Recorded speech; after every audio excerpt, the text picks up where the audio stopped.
What's good? We got some viewers coming in.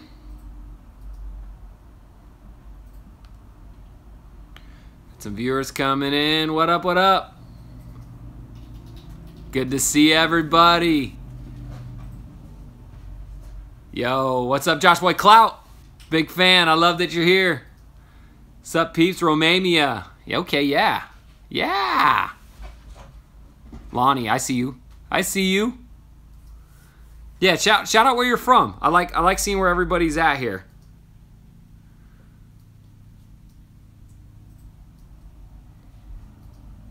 My handle's better. Hey, what's up? Yo. Canada, all right. Texas, Germany, Australia, France, England, Seattle. That's what I'm talking about. West Virginia, Ireland, Florida. Boom. I love it. All right, so I'm going to fire up good old Instagram here. I'm going to start a live chat here on that so we can take some questions over there. So hey, what's up to everybody? It's been a little while since the last Ask Coach C series. Content's been a little sporadic here and there just because we're working on trying to get our gym finished. So I got a buddy who's building a basketball gym. We're gonna have a sweet court in there to shoot some videos on, and we're working on getting it finished. So it looks like the big wall that they're putting up behind their hoop is gonna be done on, I think, Tuesday. So Wednesday we should be back in shooting some more videos for you that we'll be bringing you as well. So I figured I want to jump on an Ask Coach C live here just to get some questions answered, see your faces again, connect with you because it's been far too long. So I hope everybody's doing all right. Shoot some questions away. I want to see some questions here. Let's get you guys better. All right, so Riley Richards wants to say, how do I make A's for my grade? How long is the training? I'm guessing A's must be like the top division, if that's what that means. So really, number one, it depends on the other competition that you have on the team. And number two, the training just kind of all depends on where your skill's at, right? I always try to tell players to just kind of train for their max potential. So if you can train as hard as you can, as long as you can, as far as you can, let the cards fall where they may. The mistake that a lot of players make is they don't try as hard as they can, and then they always have that woulda, coulda, shoulda. Like, oh, if I would have tried harder, what would have happened? Or maybe if I would have done this, what would have happened? So if you try your hardest and put as much time and effort as possible, you know that you reach that peak, for sure. Good stuff, good stuff. Question from Josh Boy Clout wants to know, where are you from? So I live in Boise, Idaho, but I travel around doing kind of consulting and camps and clinics, and we're just really getting ready to ramp these camps and clinics up. So if you're looking for a shooting clinic, we have one in Salt Lake coming up here at the end of September. There'll be more details on that coming out soon. But other than that, we're getting ready to kind of explode across the country. So keep your eyes open, hopefully internationally. So all you guys overseas, hopefully we'll be bringing you some of that as well. What else we got? Okay, so Chase wants to know on Instagram, tips on how to dominate varsity basketball as an undersized post player at 5'11". Well, number one, I would maybe say start to transfer your game a little bit away from the post, right? Whether it's face up, whether it's space away from the basket. A lot of players get kind of stuck in that role where they play post when they're younger, and then maybe they don't grow, and then they just kind of continue to have to play post.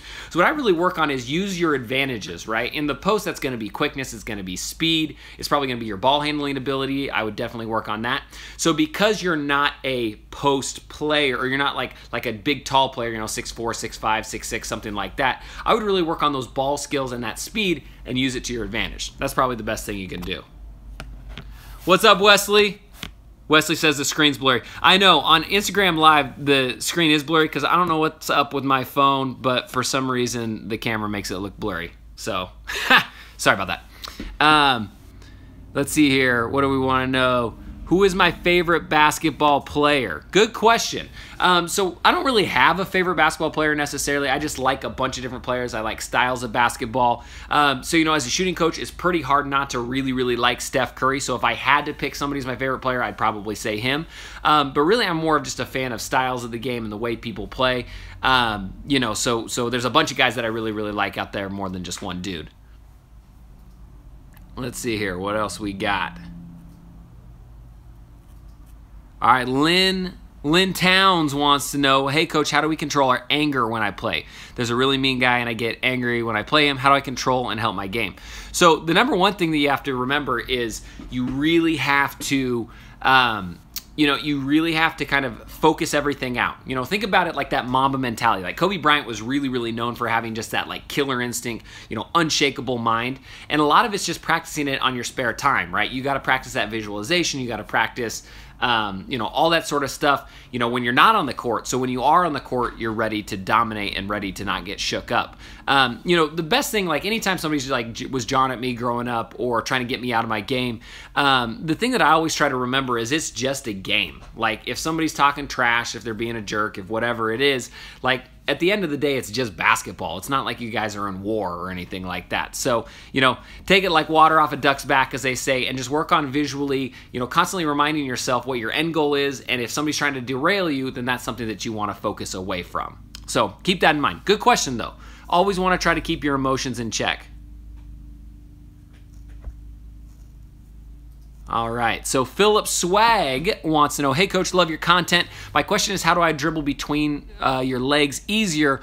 I want to make my basketball team this year. So the key to dribbling between your legs is all in the hips. A lot of people think it's about the ball. A lot of people think it's about, what your feet do. And those play roles, but the biggest role by far is getting your hips lower to the ground. So think about, if I got my legs like this. If my hips are high, the space for the ball to pass through is pretty small. So it means that the between the legs has to be perfect. If I drop lower and I get my hips lower to the ground, that space gets wider, and now I've got a lot more room for air to put the ball in between my legs. So I'd say that's the number one key that a lot of players miss on the between the legs, is they just don't drop those hips down far enough so the opening's really small to try to fit the ball through. So really work on, whenever you're doing your drills or whatever it is, work on really accentuating dropping those hips as quick as you can and as low as you can to open up that space. That way you've got a larger margin of air, for sure.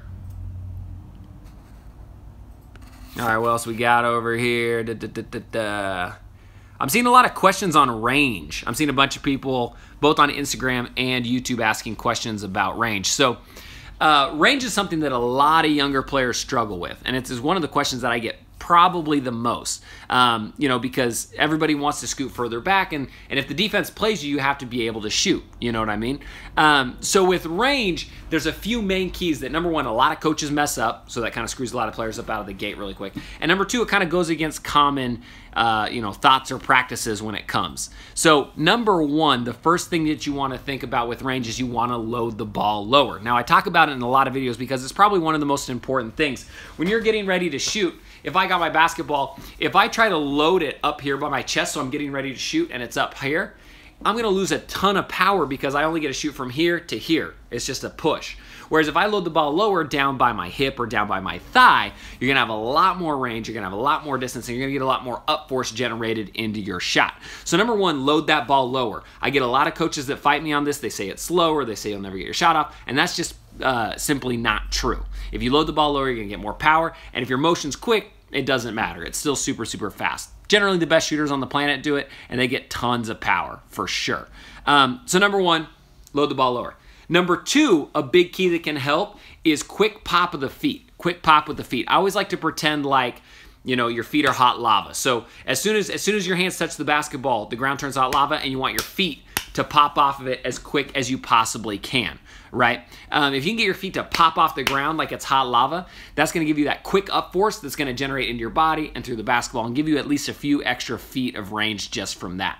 A lot of times we see players shoot with a 1-2 step where they're planting their heel into the ground and then they roll onto their toe like this. And when you plant your heel, you don't get that pop and it sucks a ton of the energy out, puts it down into the ground. So I would, number one, quick pop of the feet, heels off the ground. Number two, load that ball lower, and that's right away going to be two tips that are going to help you out a ton.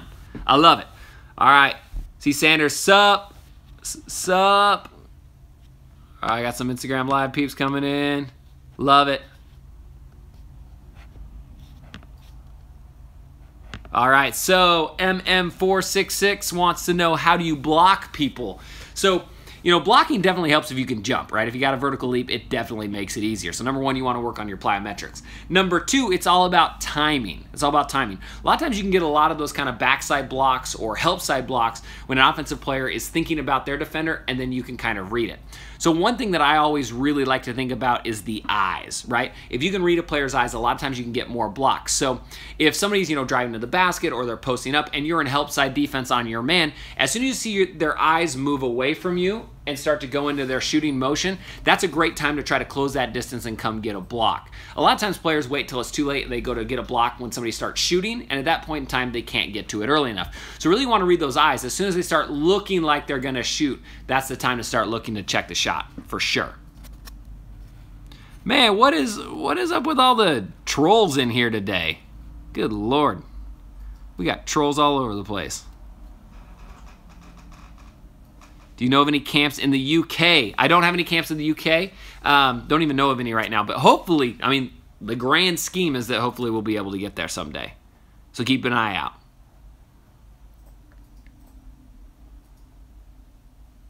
All right. So Trigger Trey wants to know, should you start squared or should you start squared or end? Wait, what was that? Sorry, I lost it. That was confusing. Basically, he was asking, should you start squared and end turn or start turned and end turn? Really, it's up to you. Generally, it's going to maybe change a little bit depending on how you're shooting. I like to start turned and end turned if at all possible. But most of the times, if you're pulling up or off the dribble or moving to your dominant hand side, so if I'm right-handed and I'm going to my right, it's going to be harder to get that turn early in my shot. So a lot of times then you're going to turn your feet in the air a little bit. A lot of coaches are down on this. They think that, if you're always, turned or if you're always square, you want to have the exact same thing all the way through your motion. But really, micromechanics wise, that's not the case. If you watch players, it is almost impossible to hit, or to get your feet turned going hard lateral right, like a step back to your right if you're a right-handed shooter. So really, it's situational. I do promote a leg drift and I do promote a turn depending on what sort of shot it is, specifically if you're going over to the other side. Sorry, I gotta block a couple more trolls. All right. There we go. All right, good questions though. Ooh, what do I think about the Isaiah Thomas trade? I think that was actually a really good trade for all parties. Very rarely do you see superstars get moved and have it be a good trade for everybody. So I was actually really impressed with how well the trade went through. I did see something, my camera dude Jake just told me earlier today that it was maybe going to get voided, something because IT didn't pass the physical or something like that. So that'd be unfortunate because I would like to see IT play with LeBron, and I love the chip on IT's shoulder that he always has. So I think that would have been really cool to watch, and it would have been cool to watch Kyrie kind of get in Brad Stevens' offense and really kind of get unleashed. I think it would have been great for everybody involved. So hopefully that ends up going through. Word on the street is the Cavs are asking for another player, whether it's like the Morris twin or Tatum or Brown or something like that. But so I hope it goes through because I think it'd be good for everybody. And hey, I love it when the NBA gets shook up for sure. What else we got over here? I'm going to come to IG to get one.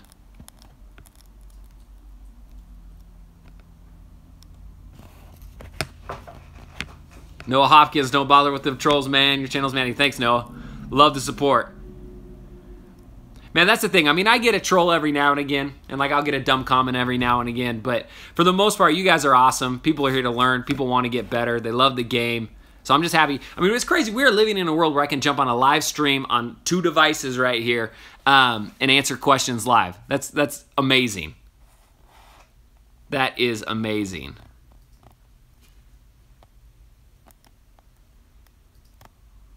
So somebody on IG wants to know, is bodybuilding stop growth spurt? Meaning, I think what they're looking for is if you lift weights, is that going to stop your growing? Generally not, but for younger players, I don't recommend lifting really, really hard until, kind of late junior high school. I'm not a super expert on it, so I'm definitely not the person who's going to kind of give you really a super, super deep answer. I just know that I think lifting too much weight too young is a little bit hard on joints and hard on the body. But again, I'm not a pro when it comes to that. But good question.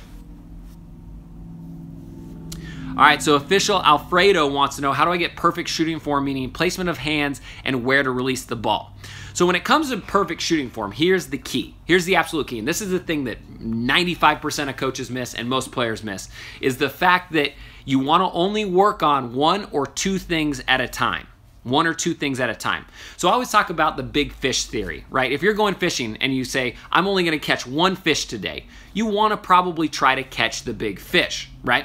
You don't want to try to catch a little fish if you only get one fish. So with the big fish theory is you want to figure out what's the biggest key that you need to work on and fix that first and then move down the line. What a lot of players do is they just assume that it's like, you know, they might have 5 or 6 things. You know, a coach might come in and say, hey, your elbow's out, your hand's here, your feet are here, you need to do this, this, and this. And so they give them like 5 or 6 things and they try to work on them all at the same time, and it just doesn't stick. It's like throwing a bunch of stuff at the wall and nothing's going to stick, because if you're working on too many things, you can't laser focus in on that one. So the easiest way to do it is to figure out what your big fish is, what's causing your misses, and just work on that one mechanic that's going to solve it, right? And so it's really this kind of push-pull problem-solving process that's going to help you, not only hit more shots faster, but also have a more comfortable jump shot. This is why a lot of players are like, well, I can't do that because it doesn't feel comfortable. But really, if you just work on one thing at a time and narrow that in, it's really going to be a lot easier. I guarantee it. And that's really what kind of separates shot mechanics from a lot of other shooting coaches and a lot of other shooting programs on the planet, is I don't believe there is no right way to shoot the basketball. I mean, if you can throw it over your head and it goes in every single time, by all means do it. It's a game of percentages, and it's a game of trying to figure out what works best for you personally, right? So what works best for me isn't going to necessarily what works best for you. And I think, man,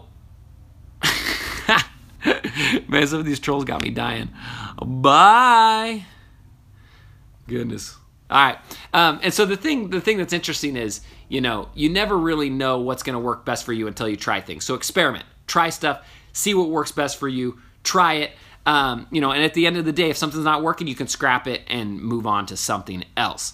Other than that, what are we at? 17 minutes, holy cow, 17 minutes. I'm at a very bad connection over here. My internet must be straggling. Hey, I really like you guys. You guys are awesome. If you want, go ahead and check out a free copy of my 7-day shooting challenge if you haven't. It's 7 days worth of workouts. It's awesome, 100% free. All you got to do is go to free shooting shot mechanics / free shooting challenge, and you'll have it right there. Also, I believe it's in the link in my bio on Instagram Live. Boom, and it should be on most of the videos on YouTube. You guys are awesome. Again, this is Coach Colin Castell.